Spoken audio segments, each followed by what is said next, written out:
So Pixar did a movie about the afterlife with Coco, and now they did a before life with Soul. Let's see how this goes.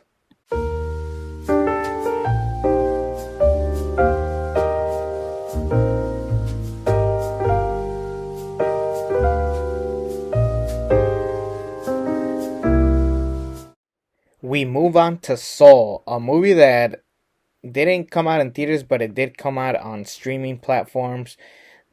Disney Plus to be specifically. It was supposed to come out in the summer of this year or something like that, either the summer or Thanksgiving week. But instead, it came out on Christmas during a very rough time in our lives. Disney Plus was basically like the one thing that we had that was new, and it just kept pulling out different stuff. And Soul was one of them. It was supposed to be in theaters, but unfortunately, the pandemic screwed us. And I'm very disappointed because this movie is fantastic. Yo, this movie is really good.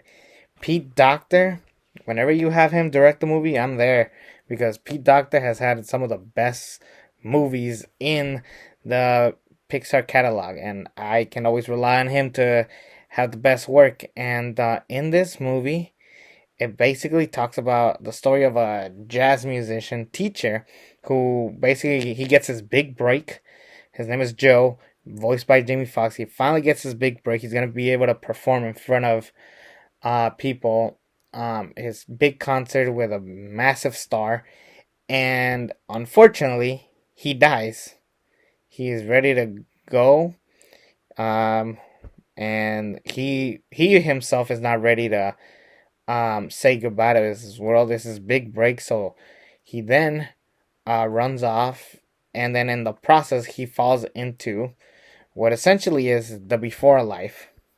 Now, Joe is trying to basically go back to Earth, and the only way he believes he can get back to Earth is if he inspires one of these new baby souls have been who are trying to find their passion.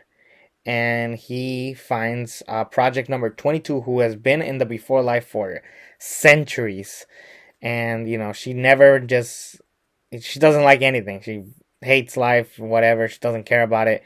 She's voiced by Tina Fey, really good performance. And then in the process, 22 lets Joe know about a way to actually make it in the before life. They run into this guy named Moonwind, who is um this guy that basically has mythical powers. You just gotta go with it. He's like a hippie. Anyways, he helps them get back into Earth, but unfortunately, the bodies get swapped. 22 is in Joe's body, and Joe is in the body of a cat. And in the process, they're trying to um, help Joe get ready for his performance at his jazz event. But in the process, 22 is also the human, basically experiencing life for the first time. And for the first time, she's appreciating life. She loves it. She's eating pizza. She's getting hurt. She's feeling sad. Um, the One of the best scenes of this entire movie was the barbershop scene where it's Donald Rawlings. If you guys know him as Ashley Larry, the barber, he talks about being like in the military. He was a veteran, and he is really having a good time talking to 22, and they're learning a lot about life. And in the process, he's just like, "Yo, you know what? This was a very fun conversation that we had. All we do is talk about jazz with you." And I don't know, for the first time, this was a very appreciated thing. And like, you get to actually see how people feel about Joe, where like it's all about, oh, you're all about jazz. You don't care about anybody else's lives. You just so focus on jazz, and you could kind of relate to that. A lot of people, including myself, can be like that sometimes. That scene where Joe finally confronts his mom about like, hey, look, this is my dream. This is not gonna be a mistake like the other times. Please give me this chance. This has got to be my only chance. All of this is going down, and in the process, unfortunately, the plan didn't go as such, and they ended up back in the before life.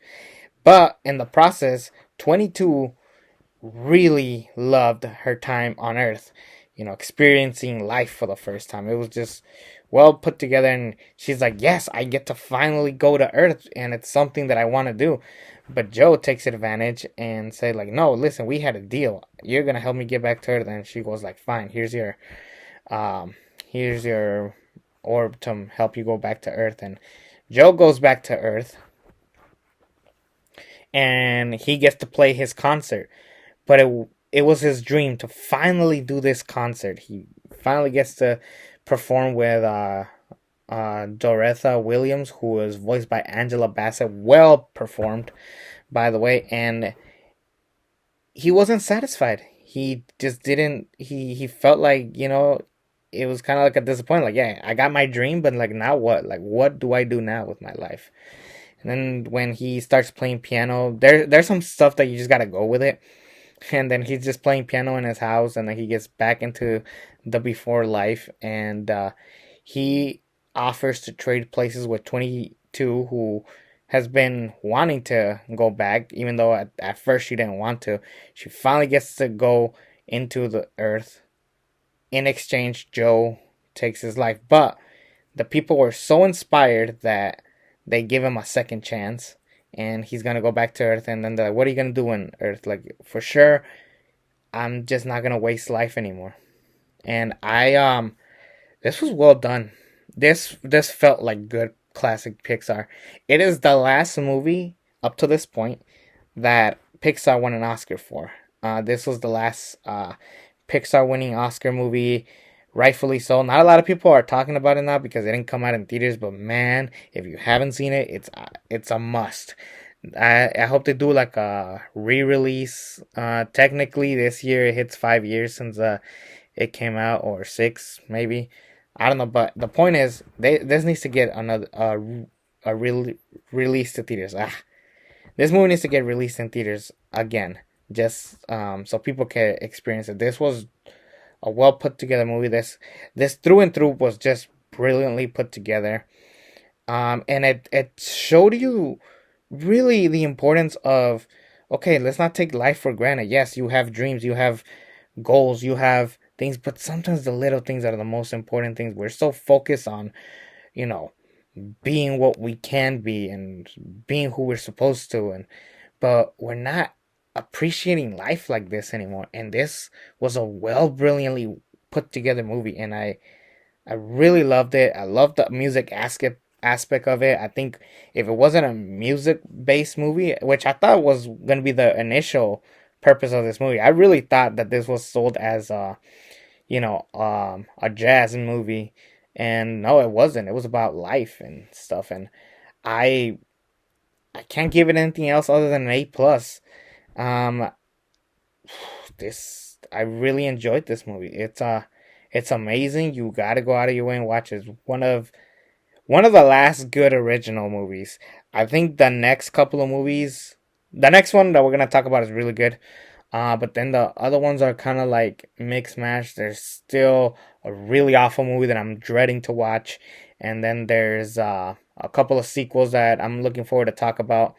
But and then this year, let's see how it goes. I know Hoppers. You guys know that's a really good movie. I can't wait to talk about that one when we get to it. And then Toy Story 5 will be coming up. But we're very close to the end. And Luca is the next movie that I'll be talking about. And I have some serious stuff to say about that movie. And I can't wait for it. So, anyways, take care, everybody. I'll see you with my review of Luca next week. And yeah, take care, everybody.